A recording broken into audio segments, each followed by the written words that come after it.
জগন্নাথ বিশ্ববিদ্যালয় কেন্দ্রীয় শিক্ষার্থী সংসদ নির্বাচনের ফলাফলে সহসভাপতি, সাধারণ সম্পাদক ও সহ-সাধারণ সম্পাদক এই তিনটি গুরুত্বপূর্ণ পদেই জয় পেয়েছেন ছাত্র শিবির সমর্থিত অদম্য জাবিয়ান ঐক্য প্যানেল।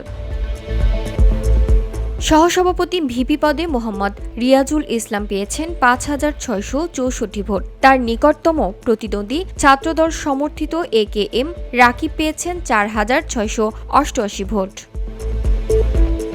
সাধারণ সম্পাদক পদে আব্দুল আলিম আরিফ পেয়েছেন ৫,৪৭০ ভোট এবং ছাত্রদল সমর্থিত খাদিজাতুল কুবরা পেয়েছে ২,২০৩ ভোট। সহ-সাধারণ সম্পাদক পদে মাসুদ রানা পেয়েছেন ৫,০০২ ভোট। তার প্রতিদ্বন্দ্বী ছাত্রদল সমর্থিত BM আতিকুর তানজিল পেয়েছে ৩,৯৪৪ ভোট। মঙ্গলবার ডকসু এবং নয়ব ফয়জুল নেসা চৌধুরী হল সংসদে নির্বাচন অনুষ্ঠিত হয়। বিকেল ৪টায় ভোট গ্রহণ শেষ হলে ব্যালট বক্স বিশ্ববিদ্যালয়ের কেন্দ্রীয় মিলনায়তনে আনা হয়। সন্ধ্যা ৬:৩০টায় ৬টি OMR মেশিনের মাধ্যমে ভোট গণনা শুরু হয়।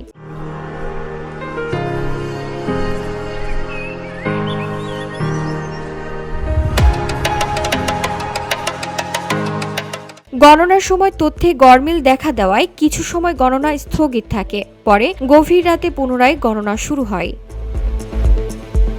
যোগসু নির্বাচনে মোট ভোটার ছিলেন ১৬,৬৪৫ জন।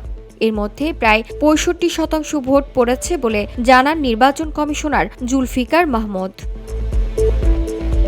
VOD Bangla news desk.